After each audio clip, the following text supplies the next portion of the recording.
We've got a pretty full load today on the agenda, and I've got the agenda up there on the screen. And without further ado, I believe one of the GoToMeeting organizers I see on there is Ken Sparrow. So Ken, if that's you, go ahead, and if you need the screen, let me know. Are you there, Ken?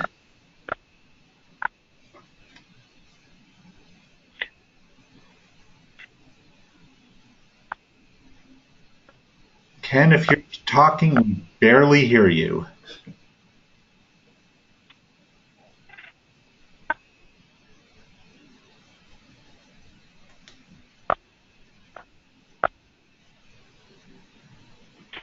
Okay, it's my code. You know. So Ken, you are really breaking up on our end. You just started coming in a little better in the last few seconds. Okay.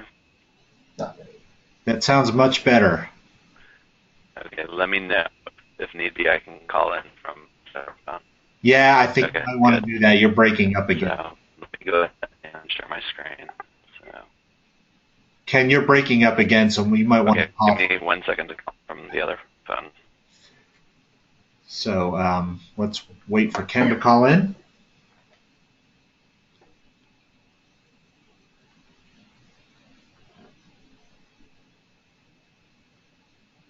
I should be playing the hold music, shouldn't I?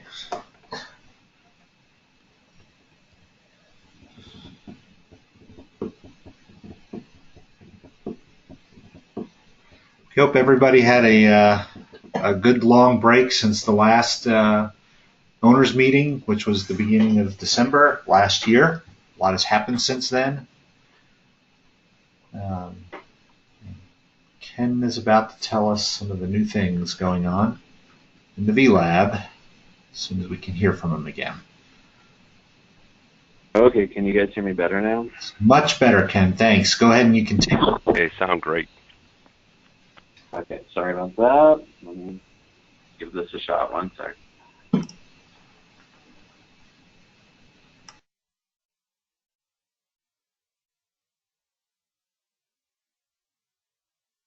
Okay, so the very first thing, it's not anything to show you, but to let you know is that what's new.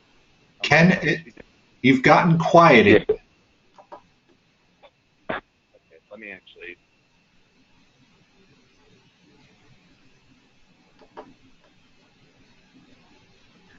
I'll hold up the phone to my face, so I'm hoping that's better. That's much better. Thank you. Okay. So the very first thing that I wanted to discuss in terms of what's new is we have several new capabilities or several new activities that have taken place over the last month. It's been a long time in coming, but all workstations within the AWIPS network should be able to get to VLab now. We've went through a formal process to get the approval, and this has taken months, and the rollout took quite a while as well. But as far as I understand, all workstations within the AWIPS network, the only exception may be some of the NCEP centers, and I'm hoping that they'll get that completed within this week or early next week at the latest. But so what this means is that forecasters sitting in front of workstations can go up into a browser and get to vlab.ncep.now.gov and get to Redmine as well as to the communities within the collaboration services. So that's good news. That's important because several things. One is that the Warning Decision Training Division and the Office of the Chief Learning Officer, I believe it's called, OCLO, they are developing product guides within the VLab. And so we've been assisting them in with a nice framework that I think Mike Giebler is going to show you in a little bit. And so obviously the content that they're providing these guides are relevant to AWIPS 2, and so it just makes sense from a usability perspective that people can get to it from VLab, or I'm sorry, from the AWIPS network, get to VLab and to these guides. So that's one thing. And the other, and let me go ahead and get out there, is that we've, Hey, Kat. Mike Giebler developed, yeah. We're not seeing your screen. Did you take control? Let me, and I would throw it to you. We've got two people besides myself logged in as GoToMeeting organizer. I don't know which one is you and which one is Mike. Yeah, let me do it. So.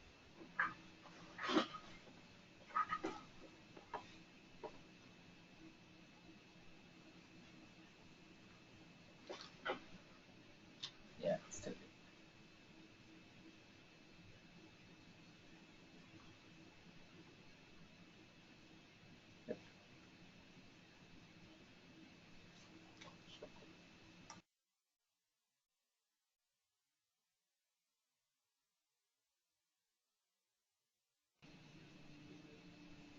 Okay, we're seeing it now. Okay, so in our dev environment, we have, so this is our development environment. It's not rolled out to production yet, but we have changes out there. And so let me go ahead and log in.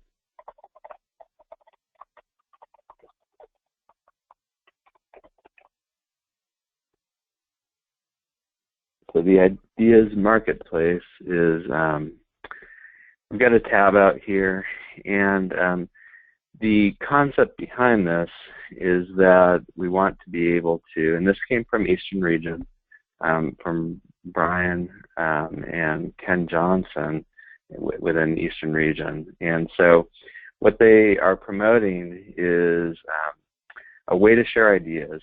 So, you know, we have ways today to collaborate on within communities, but you know, if someone has an idea and they want to find out if anyone else is working on anything like this, they want a way to basically to share these ideas and then foster communication and collaboration around the ideas, and then ultimately, hopefully, if an idea you know, worked out, it would actually evolve into a project, and it might be associated with a community, and then you know, it could become a VLab project, and there may be code associated with it depending on the nature of the idea. So what Mike has done is he's put together this portlet here, and so you come in and you have it's similar to the projects, Noah's projects repository that we have today, but you know, there are differences, and so you know, the presentation is a bit different. We've got this presentation here. You come in and click on Add an Idea.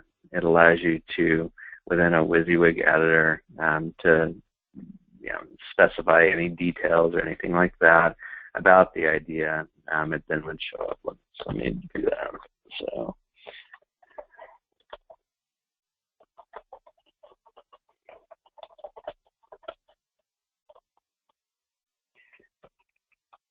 So obviously you can, you know, use whatever features there. You could add images and things like that. You could categorize the ideas, and if they're related assets, that would mean, you know, if it's something like assets are, it could be that there's a forum entry that you're referencing, or a wiki idea, or another idea. You can relate it to another idea. You can do that, and so you create that, and then that idea then shows up within the list. And so if we come up and we'd see the most recent, so there are these different filters up here, and so I clicked on most recent, so you see my idea shows up first. You could also do it based upon the highest rated, and each of the ideas can be rated. It's the most viewed, so there are view counts, and you can see that here, number of views. Again, this is our test system, so it's not a lot of views. But and then the thing about this is that, okay, so you have an idea, you click on it. We want to facilitate communication and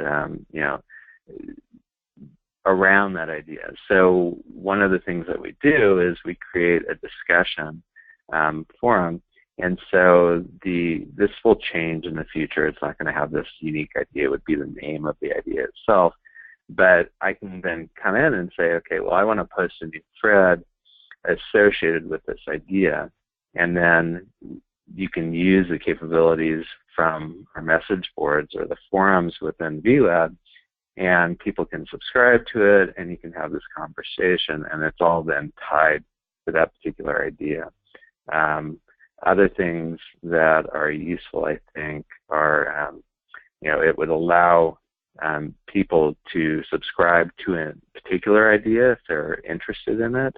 You can also subscribe to the ideas as a whole.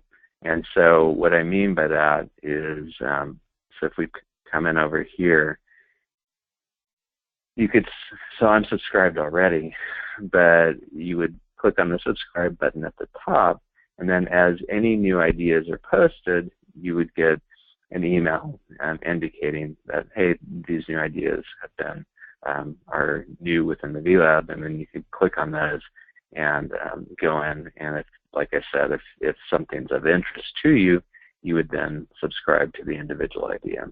And then all threads or postings related to it, you would then see that information. So that's the ideas marketplace. That's the basic concept of it. Are there any questions?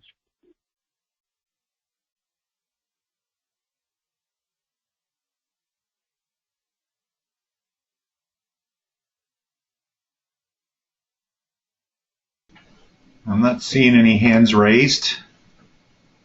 Okay. So where this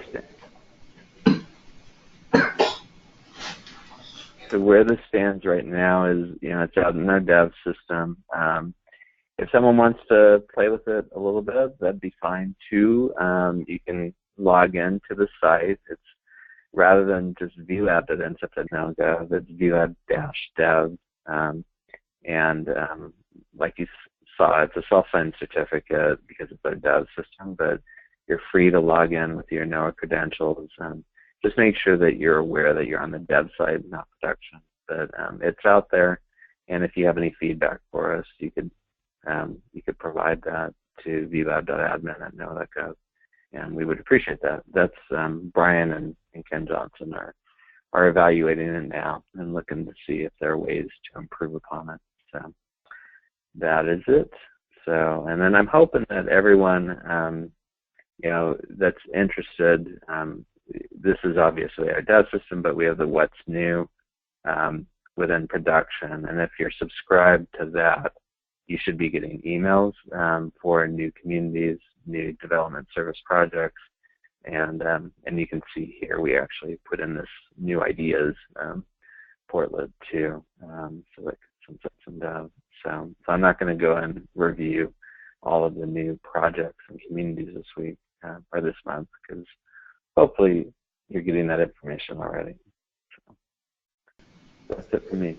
All right, thanks, Ken. While you're still on, would you want to say some words about how we might be changing a way to allow external users to reset their own passwords, because we had a lot of issues with that in the last few weeks? Yeah, I can talk to that. So there is within, so I think some people are aware that, we do support external users, and, they're sponsored by NOAA users, and then those get created. Because of security, there are password policies, and Virtual Lab Collaboration Services, we've got a password policy. and it requires, I think it's changes to the password every 60 days, and if my memory is correct. What's happening today is that if someone hasn't logged in 60 days, their password expires, and they then have to make a request to us being the Virtual Lab support team, to reset it for them. That's somewhat cumbersome, and so we'd like to make that more of a self-service. There is a capability already built into Virtual Lab Collaboration Services for password resets. The issue is that we're trying to do it in such a way that it doesn't confuse normal users, because normal NOAA LDAP users, because you don't set your password within VLab for those users, and so it's a messaging thing that we're working through. So hopefully we can get that resolved and out there, within the next 2 to 3 weeks, so that when people do log into the VLab periodically, they're not in this situation where the password's expired and they have to contact the community owners and then they push it on to us, because I know that's very, very cumbersome. So be aware we are working the issue. So. Okay, thanks. And while we're on that topic, one of the fast facts I wanted to mention too was that when we do want an external user to be part of the VLab, they need a NOAA person to sponsor them, and that person needs to fill out the external partner form. So we had a few instances where some external partners were looking to nominate other external partners, and they need to go ahead back up to their NOAA sponsors and have them nominate them. We have one question from the audience, from Brian Curran, or it's a comment at least. He said he would appreciate it if there was some kind of tutorial or training to build content within the VLab. So that's something we'll go ahead and take back to the VLab administrators and discuss what we can do in that regard. So appreciate the comment from Brian. So I'm going to go ahead and take back control of the screen, and I hope this goes to me and not Mike. Let's see. It is me. Okay. Anyway, so we're now in the LifeRay demos part of the agenda, and we're going to hear from Mike Giebler, who I believe is the other organizer that's on here. I'm going to go ahead and unmute. So, Mike, are you on the line? Yes, I'm here. Can you hear me? Yes. So I'm going to go ahead and change presenter, and we'll see if it goes to you or to Ken. So here goes. If it goes to Ken, I'll switch it to you. Okay. Who got that, Ken or Mike? I got that. All right, good. So go on ahead. Okay. Okay, so I have a couple of things to show this month, and the first one was briefly mentioned in the last meeting in December, but we never really gave a demo of it, and that's the new Teams portlet. And what we're trying to accomplish with that is we know that in behind the scenes, if you go look at your users and community teams, you can see your teams and navigate to them and see the team members, but there's not really a way. There wasn't really a way to present those on a page, on a front page. So that's what this new Teams portlet's designed to do. And last month we did mention that we do have this out in the user's guide. In the community owners section, there's adding a team members portlet, and it kind of documents, shows it briefly, and how you add that and configure that for your web page. And I'm just going to walk through that real quick for you so you can see how to do that. And on portlets, you just do the add on the left. And I have this section under this community section here, or you could type in Teams up here in the search and it'll pop right up. One thing I wanted to note is this little icon to the left, you see that it's different for the team members, different than what it shows. It has the 4 little dots instead of 1 big dot. And that's to signify that you can put more than one of these on a single page if you want to. So I'll go ahead and put some on here. We saw 3 teams out there, so I'll go ahead and put 3 of them out there.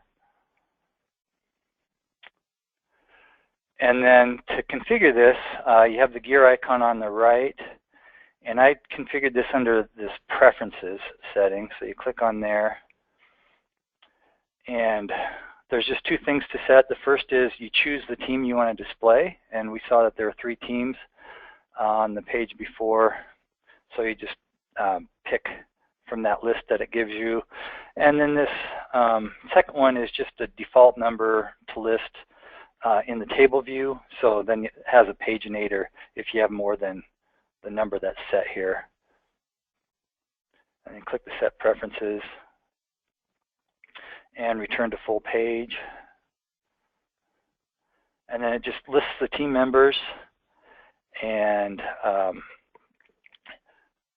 there are hyperlinks on the last name and first name, and what that will do is it will take you to that user's profile page.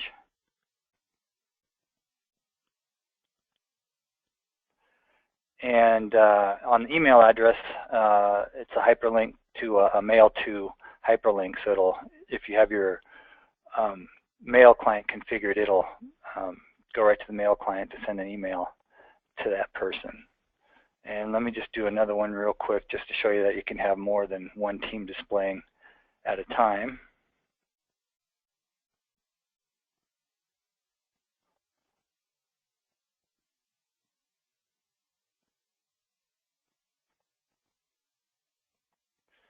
And that's the second team. So this is the name of the team right there, and then you can have a brief description for the team, and that's what's showing up right there. And you can see here that we've configured it to display 5. So there's 5 showing, but there's a second page. So that's what that second preference setting is for, just to condense that a little bit. And that's it for the team members portlet. It's pretty simple to use, I think, pretty simple to configure. I don't know if anybody had any questions about that.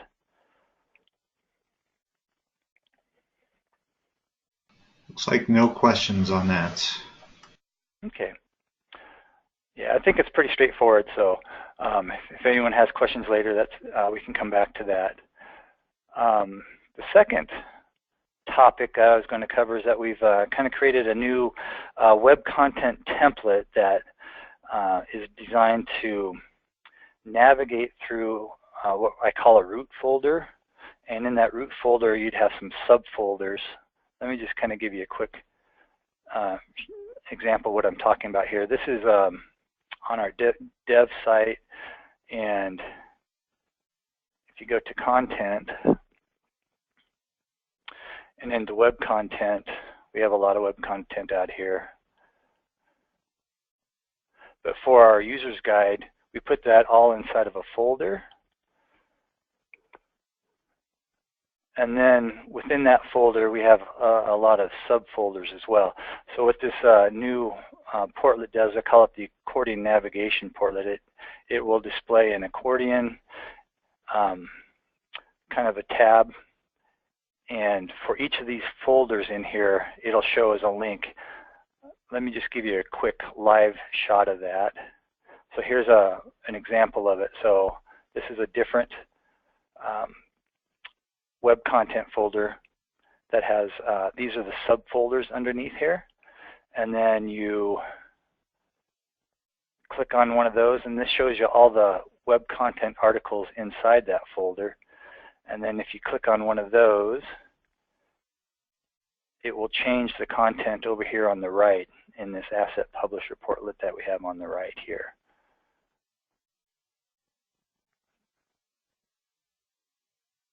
So you can kind of see how that works.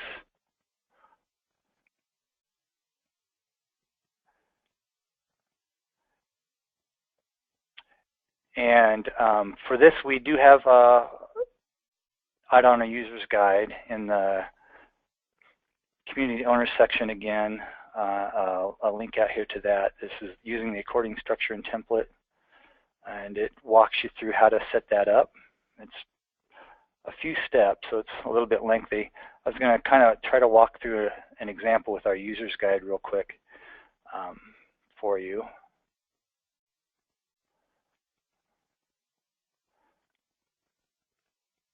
So in order to do this, the first thing you need to do, this is a blank page that I have here, you need to add an asset publisher portlet.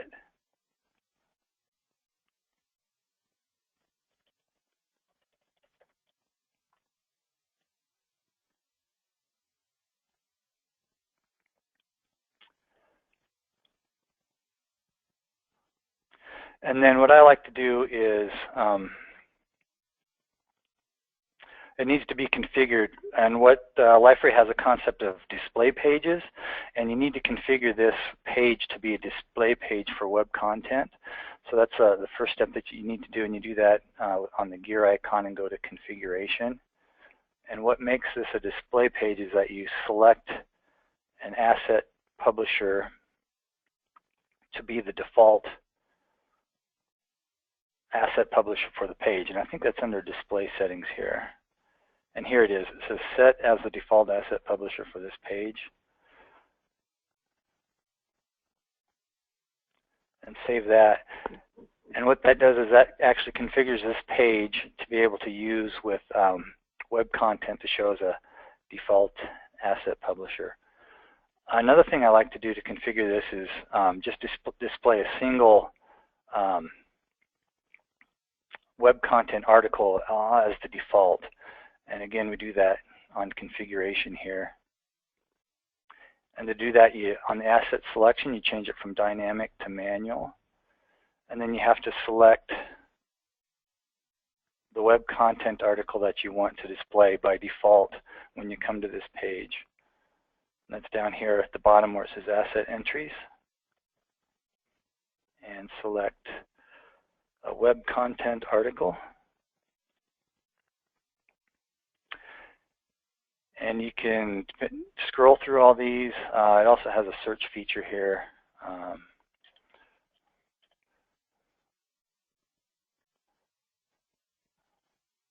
I'm going to go ahead and choose this user guide. 6.2 is the default. Save that.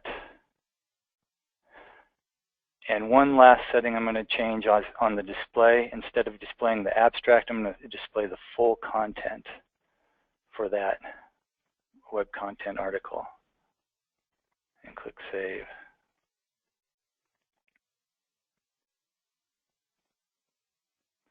So now by default, that's what shows up here.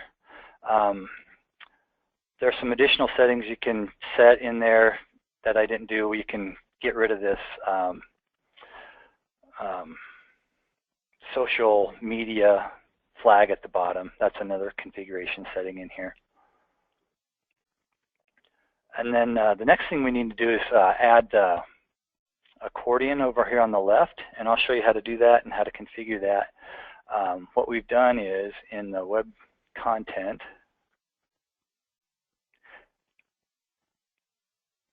is we've created a structure and a template to apply to that structure. So a structure is just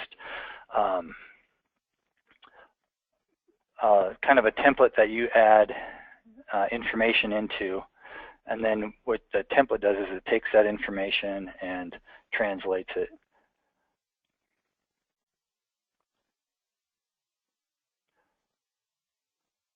And this is put in our global community, this structure and template, so that it's available to all communities.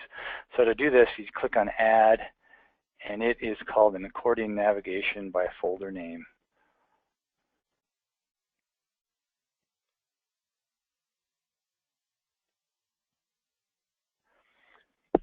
And there are a couple of fields in here. The title is required.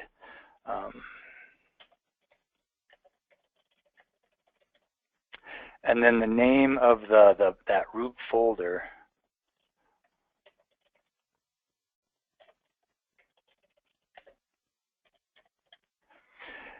And we added, you probably won't need to change the CSS URL. This is just to give additional flexibility if somebody decided they wanted to change the colors of that accordion.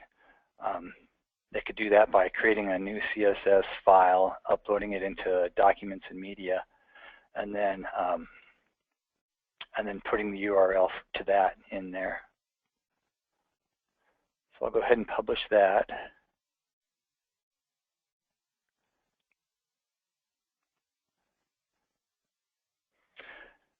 All right, and then back to our page, we need to add, this time not an asset publisher, but actually a web content display.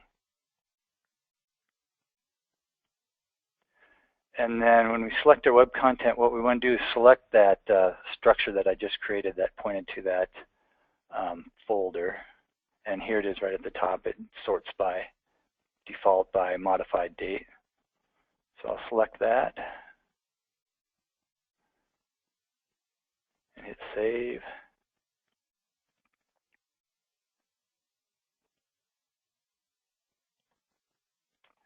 And there it shows up. So, and there it is, and you can open the different accordion templates here, or panels, and it shows the different web content articles inside of that folder. And finally, there's one more step, and this is at the web content creation phase. I'm kind of retrofitting it back to some existing web content. So I'll go ahead and show you what needs to be done, and it's for each of these articles that you want to link to.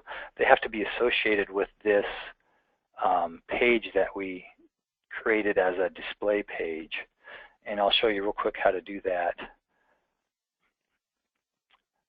I think I'll just pick a smaller folder that just has two in there, the external partners folder. So to do that, you go back to your web content.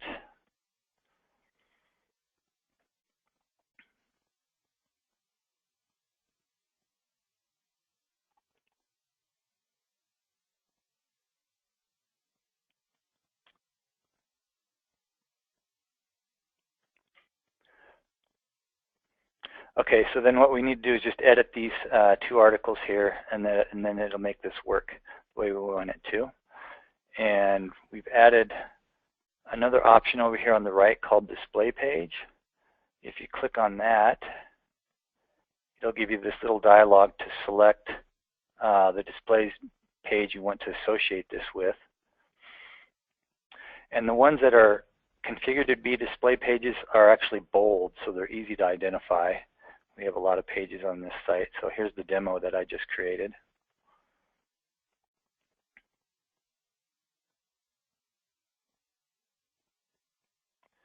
And then you'll see it show up there, and then we publish this.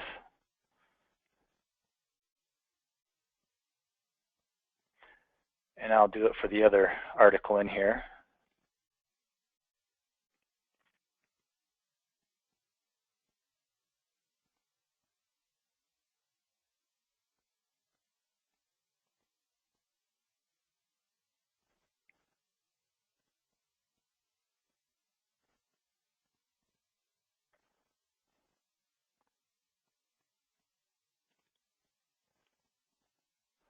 Okay, now that I've done that, articles here in this external partner panel, it should change this, and it does. So those are the steps to get this accordion panel navigation template to work on a site for you. The back button takes you back to the original article that you have on that page.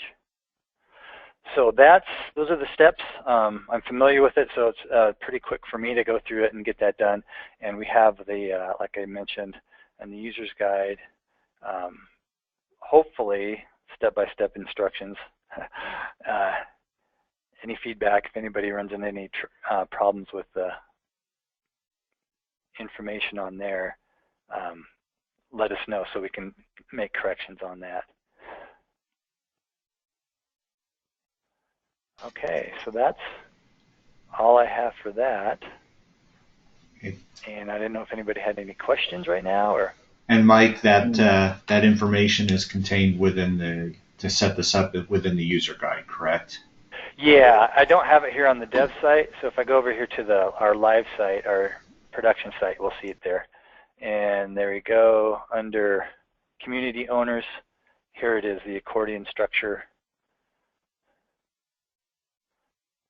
Have a brief introduction, and then all the steps that I just did are shown in here. Great. Okay, does anyone have any questions for Mike regarding this or the other stuff? Eric commented back, but other than that, there's no questions. Okay. All right, Mike. Well, thank you very much. And we'll go ahead and just going to bring up my screen again real quick here so we can take a quick glance at the agenda. And what we're going to do next is we're going to listen to Kong Meng talk about, or not listen, we're going to see some future themes for the VLab, and some of them are quite exciting and look really good. So I'm going to go ahead and throw over the presentation to Kong Meng, and he's going to start now. Okay. Oh, yeah, I have my mic on.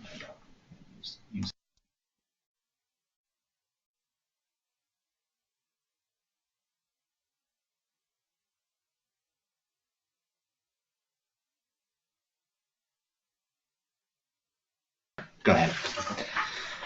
All right. Speak up a little. So, as you can see, the current version of VLab is the standard that you see on the production site. So what we've been trying to do is look into a couple of different types of themes that we want to use as a new look or face of Virtual Lab. So this is a very, very, very early look at some of the themes that we're looking at, and it's going to kind of show you what is possible for us to do, and I'll walk you guys through it. So the first one is called the Madrid theme. So essentially how it works is the navigation would actually be on the top right for this theme, and I haven't done much with it, but let me go ahead and log me out.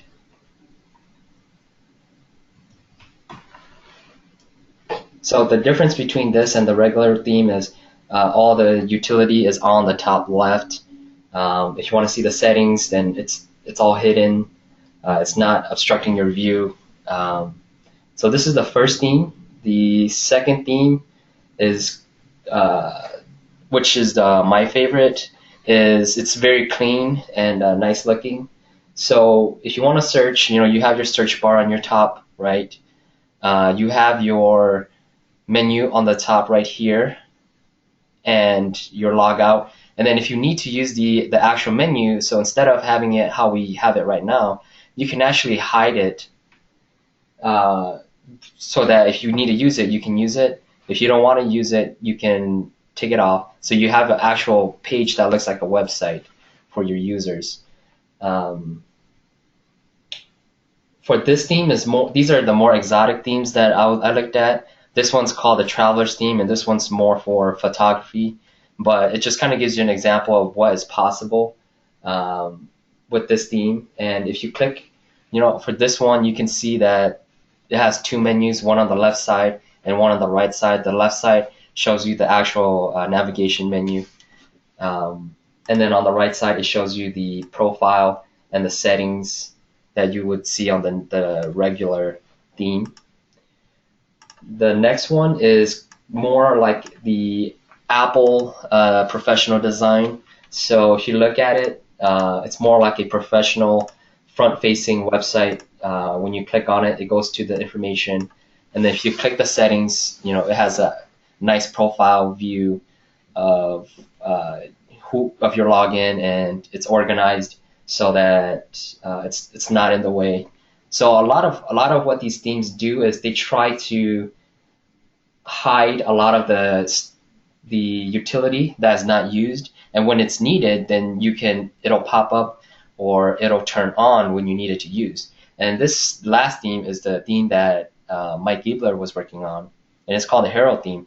And this shows a very clean, simple layout that will be easy for users to navigate, and it looks a lot cleaner. And I think that in the future, when we actually get into these themes, we can make it look a lot better, make it more user-friendly, and we can hide a couple things so that it doesn't look so intimidating for new users who are using it. And this is just a brief view of what we're looking at the themes, and that's pretty much it. Great. Those look pretty nice. Any questions for Kong Meng? We see your hand raised. We'll go ahead and unmute.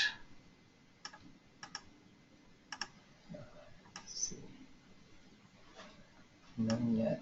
Nope, doesn't appear to be any questions. Okay. So I'll go ahead and take over the screen again.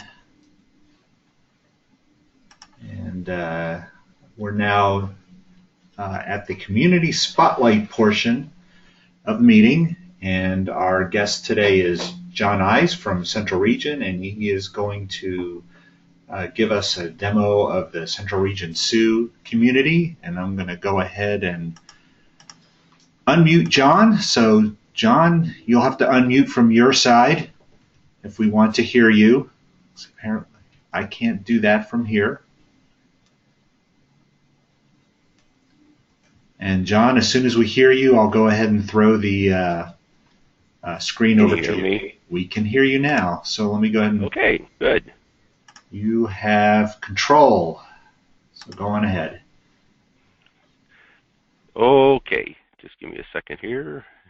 Get moved from Montana to cyberspace. Okay, well, thank you, Greg, for having me today. And I would say I am one of the VLab warriors from early on. I think I've got the scars and the scratches and the broken bones from pushing through some of this. Central Region of the National Weather Service, basically, we were the first ones to push forward to actually create a site that could be used by our Sioux and others around Central Region.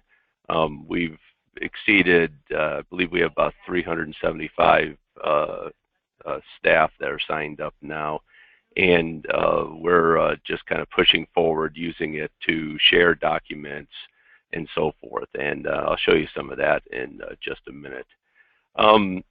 Anyway, this is just our first page. I'll tell you right off the bat, we don't have a perfect look and feel from one page to another. You can notice across the top here we have the home, but we also have calendar and communities, and I'll explain that a little bit. The calendar is just a Google Calendar, so nothing too fantastic to look at there. But I'd like to talk about a little bit about our communities here, and I'm going to go to the Central Plains one first, and we have. Let me show a map first and make this a little easier to understand what our communities are. On the right side over here, we have 6 Sioux communities across Central Region, and you can see on the left there we have the Central Plains, we have a Great Lakes, we have a Mountains Sioux community, a Northern Plains, and a Southeastern Sioux community. And each of them do have their own page here on the virtual lab. And I'll just show I'll go to the Great Lakes next here. And each of them have a leader that rotates each year. There's the members, of course, the Sioux or Does from that area. And then from SSD, from our side, STI side, we have liaisons. So I'm usually a liaison to just about all of them as the regional Sioux and deputy chief. But we do have others within our division that are also there. Each year, each community is required to have a goal, something to support the both regional and national level goals, or something within their own region. And so those are pretty much laid out each year by the leader of the community plus the members, and then discussed with us to make sure we're on the right track. We've set up, each community has their own email. They can also, if they wish, have their own separate pages for their offices. This obviously is not getting off the ground as fast as we would like to, but that's something we'll just work at as time goes on. Also, they can share information under documents and media here, and if they want to have any of their own personal or internal forums, they can do that too. This community here, though, is not you. If you're just a Central Region Sioux user person coming in, we do have that restricted just to the Sioux and Does only. So nobody would be seeing this from outside that particular group. We also have one area in models, and just to give you kind of an idea of what we're doing there, I'll let this kick up first. This is still pretty much under development, but this is just a way we're starting to beginning to share information, not just within Central Region, but also with EMC and others in the modeling community. And this is just a sample of what we're looking at, putting together a list of parameters for the HREF that's going on. But we do have other areas too, like ensembles that we can go to. Also here, we do have a news column, as I call it. It's basically just a huge listing of everything that's going on. And this could be something from a page that was just edited or updated. And it also includes every email that is sent out to the Sioux.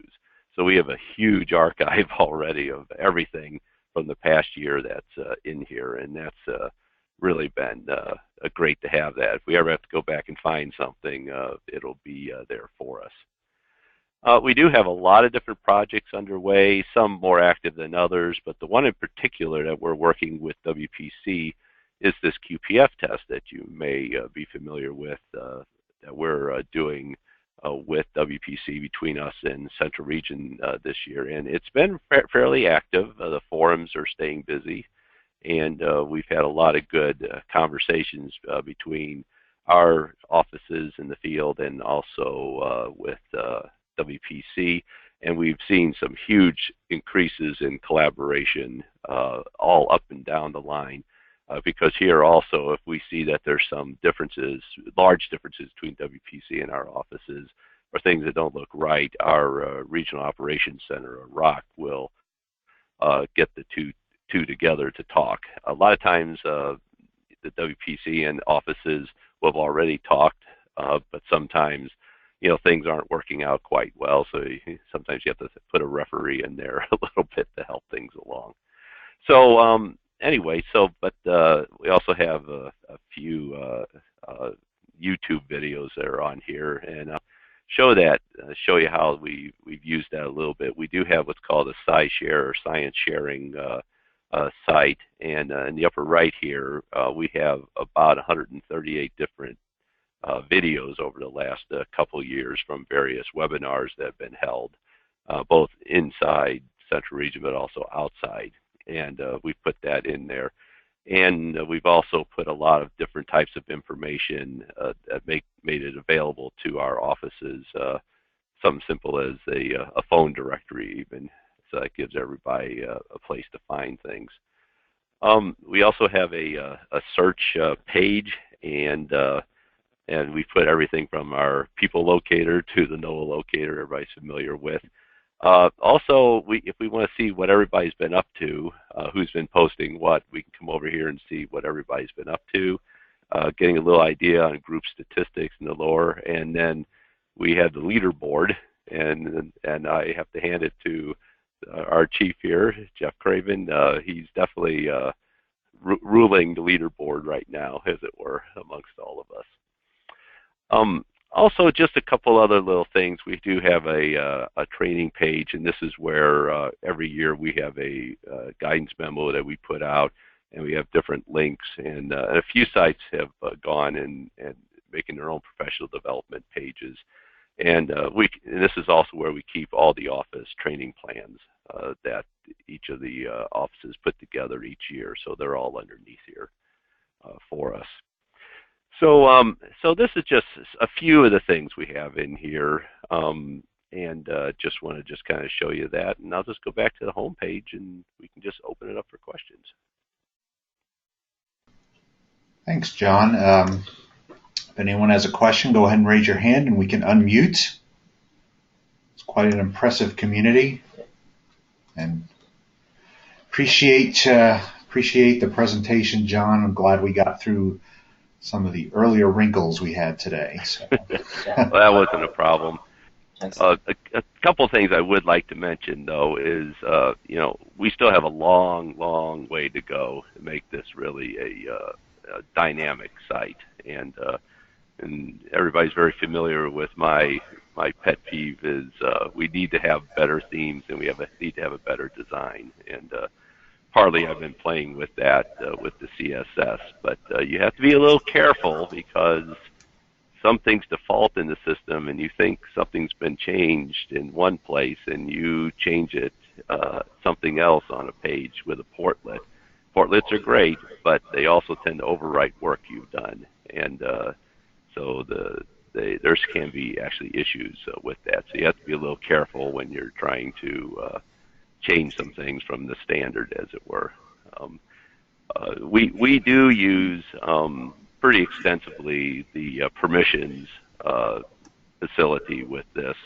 Not everybody needs to see everything that's in here, and it also allows for more robust discussion if people wish to do that, and they can do it without feeling that everybody's reading everything that they're doing. So it's usually just things that are internal. We'll keep the permissions set for those, and then we'll have select people that can actually be site administrators, especially within SSD ourselves, and they can go in and fix things if need be. So, but we still have a long ways to go. We're not there yet. We've been really pushing hard and bringing people into it and having them work it, and I think it's in some instances it's been working really well.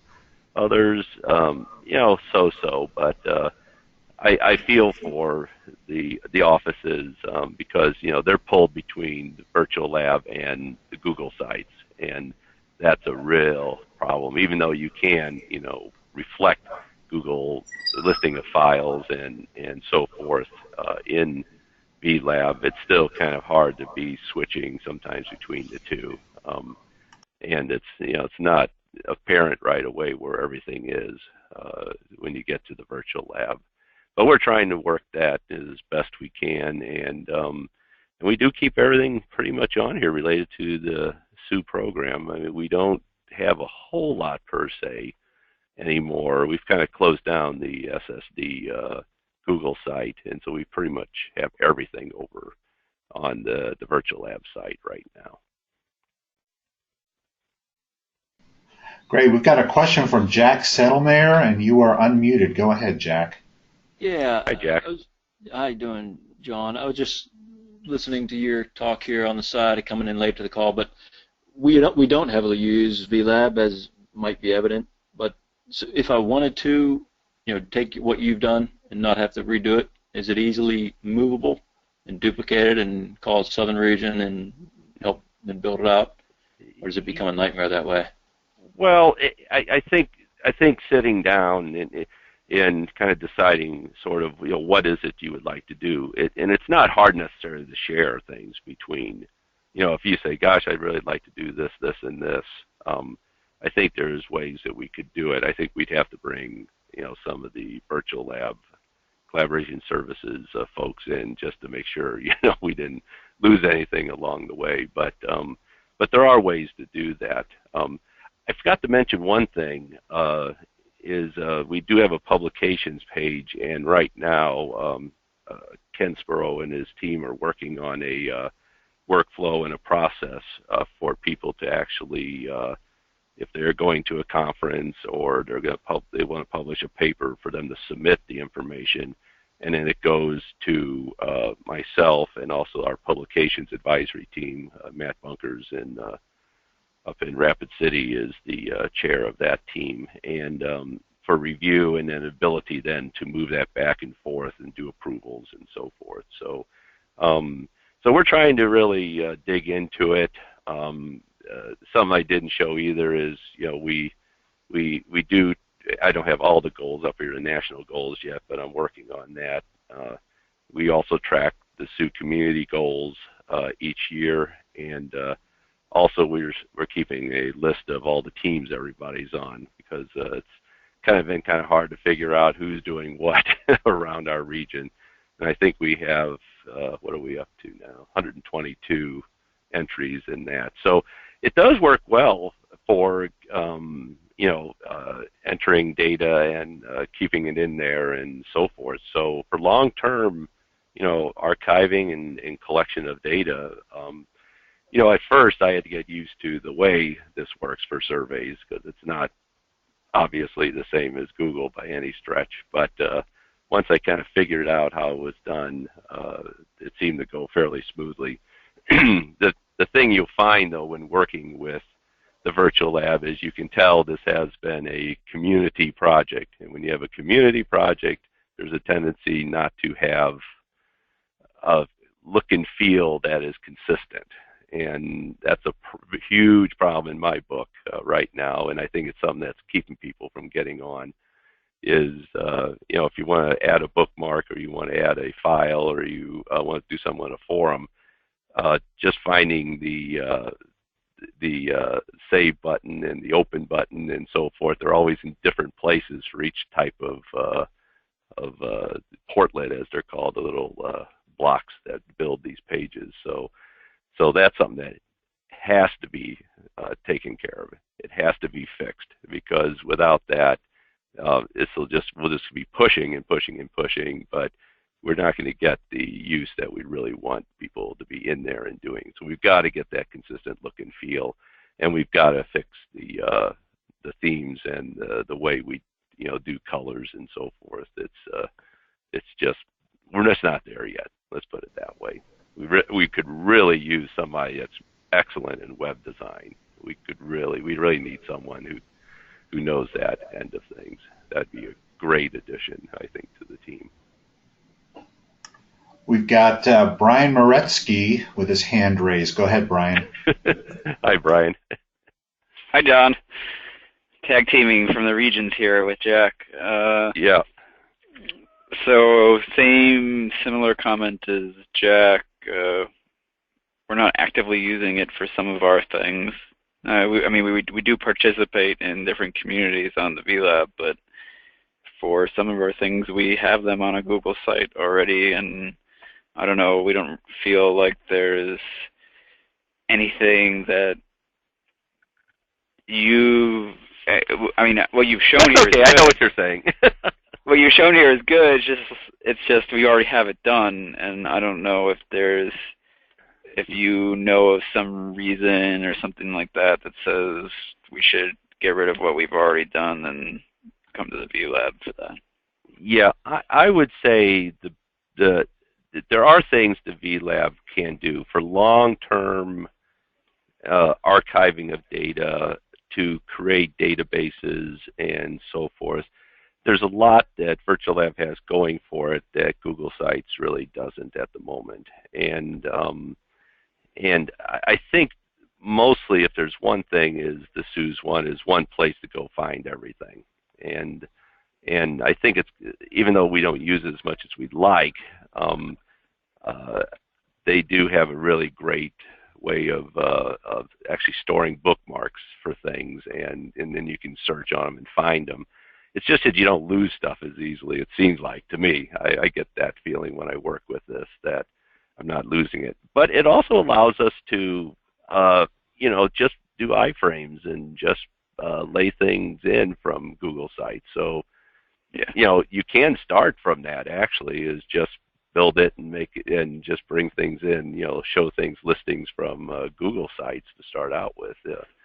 You don't need necessarily to bring everything over, and we don't have everything over necessarily. I mean, the basic site's been changed, and we're not doing the Google Sites, but we still have, obviously, we're bound to have files still over on Google. We just can't get around it. So I would say that's there's some having forums, I think, even though you can sort of do it with Google Groups, but it's not quite as extensive as you would find. And what I'm kind of I'm looking forward to is, I didn't show the trouble ticket side, which is basically the goes over to the Redmine side, but I just put it up there for the moment. And I'm finding that there's other parts of the virtual lab, you know this already too, where we can track issues and we can use this. There's a lot more power to this that's sitting there that we're just probably tapping, I think, at the moment overall.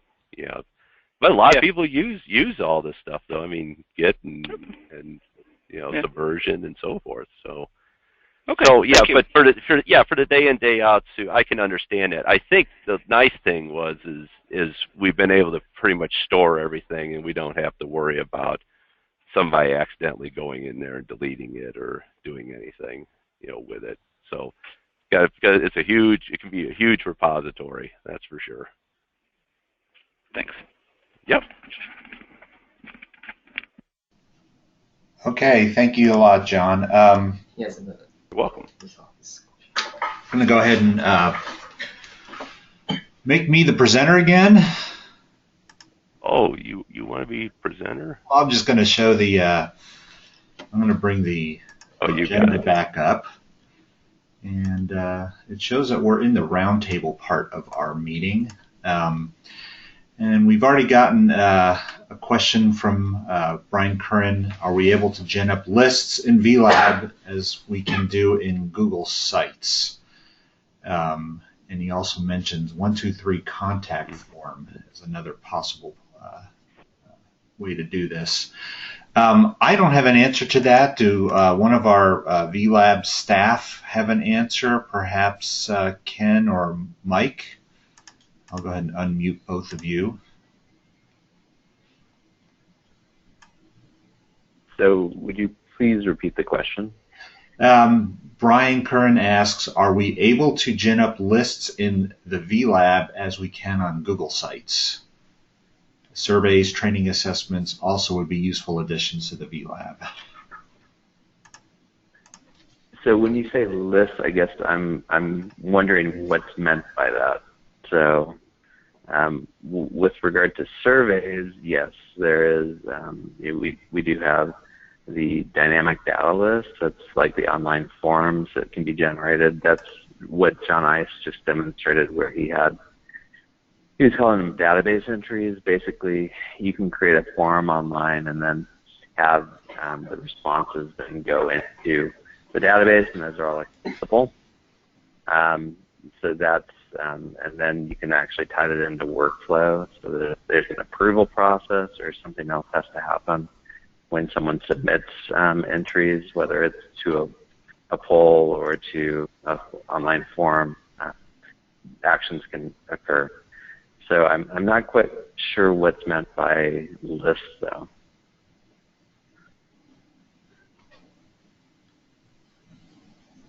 Well, let's see. No response from Brian on what he means by lists, but And Brian McKenzie also. we have another Brian with their hand raised. We're back to Brian Moretsky, so you are unmuted. Go ahead. Question for Ken. I missed the part earlier in the call about AWIP's update for VLab. Sure. Is it available now, or was it just? It is. it should be available from all AWIPS workstations. So, how do you get there? Yeah. So when you're sitting at an AWIPS workstation, bring up the browser and go to VLab.nsep.no.gov, and you should be able to get to the site.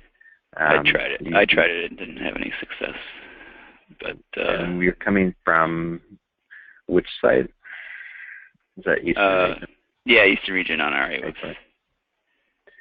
Maybe we could test offline or something like that. Yeah, we'll definitely test offline. I know that there were Matt Foster was running into some issues where the DNS entries that were in there were being overwritten nightly at some of the sites, and so John Seeger, who rolled this out, had some a script that was checking for that and it's supposed to be updating that. But let's touch base offline and we'll find out what's going on. So, but it should be working from all sides. So. Okay. Is there an announcement or something that might be forthcoming? Yeah, we were waiting for it to be completely done. And I wanted to make sure that that it's working. Issues that they were having was rectified. So. Okay, just making sure that was going to happen. Yeah. Yep. Okay. All right. I'll talk to you offline. Sure. Any other questions from anyone else during the roundtable? Raise your hand and we'll go ahead and unmute.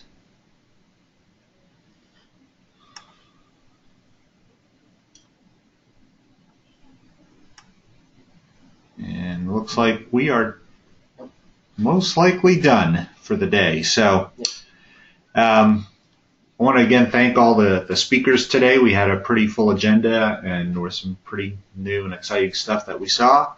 And just a reminder that our next owners meeting will be the final Wednesday of February, the 24th. And it will be, watch me correct this now, just Eastern time. 3 o'clock Eastern time, 2 Central, 1 Mountain, and 12 Pacific. And I'm sorry, I don't know Alaska and Hawaii, but you can do your conversions. So, again, thank everyone, and we'll go ahead and conclude the call. I will make this recording available on YouTube within 24 hours. Take care, everyone. Thank you.